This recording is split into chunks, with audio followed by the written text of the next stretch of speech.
Good afternoon, I'm Laura Alyssa Plate. And I'm Hollis Meyer. Start the timer because we've got 4 minutes to give you all the news you need from Piedmont sports to national politics. You're watching The Four.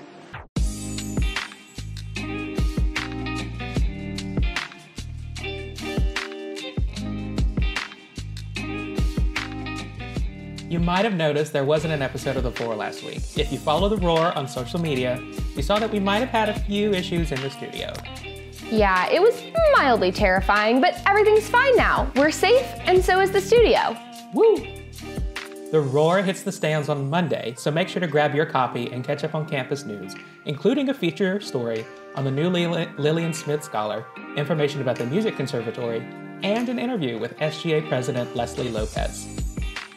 Make sure you swing by Stewart Hall next Monday through Friday to have your headshot taken for the 100th edition of the Johannian, your student yearbook. You won't want to miss the incredible work the yearbook staff is cooking up. For campus events, the Student Activities and Wellness Board is hosting 2 outdoor excursions for students to partake in. That's right. If you want to go whitewater rafting, email Mr. Justin White at jwhite@piedmont.edu. The trip will be on September 21st, and it costs $30 to go. Whitewater rafting? That sounds totally tubular. Anyway, volleyball won their home opener against Truett McConnell the past week after dropping their first 2 away games to Swanee and Emory over the weekend. The Lady Lions soccer team plays Oglethorpe at home this Sunday. Be sure to get out and support your Lady Lions. Hollis, did you catch the BYU-Tennessee game on Saturday? Sure, yeah. I watch football. Oh my goodness. Well, State blew Tennessee out of the water in Knoxville 2 weeks ago, and the University of Tennessee paid Georgia State $950,000 to beat the tar out of them, and then they had Brigham Young beat them last week. Y'all, the University of Maryland is averaging like 64.5 points a game, and Tennessee got beat by the Mormons. I laughed harder about that than I did when Troy beat LSU a few years ago. SEC is the best. Thank you, next. That doesn't seem economically sound, but what do I know? Economics isn't one of my 4 majors. National news is, though. Hashtag political science, history, English, and philosophy and religion, quadruple major. Nerd.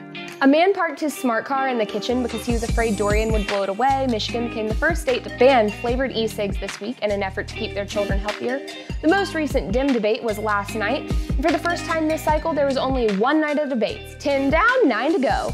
Wednesday, November 4th cannot come quick enough. I am so over it already. Listen, I disagree. I love the turbulence of debate season. Singer Ariana Grande just slapped retailer Forever 21 with a $10 million lawsuit, claiming that, due to a brand deal that fell through, they're now using models that bear her resemblance to make up for her absence.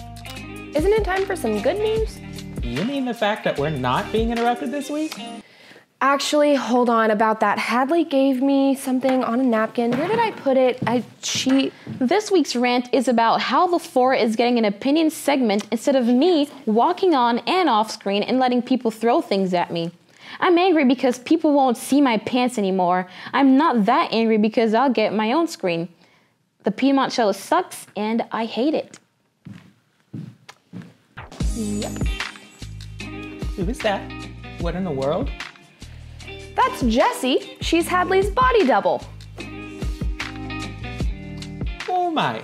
Well, anyways, this week the good news is close to your heart. There's been a new breakthrough with a peanut allergy treatment called sublingual immunotherapy.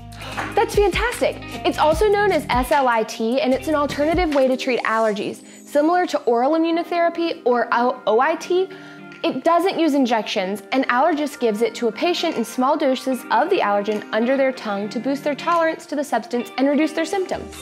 I'm really glad doctors are finally pushing forward to make sure people with life-threatening allergies have options. Now, if only we could drive down the cost on life-saving treatments. Heck yeah! Well, that's The Four. Join us next week for more news brought to you by The Roar.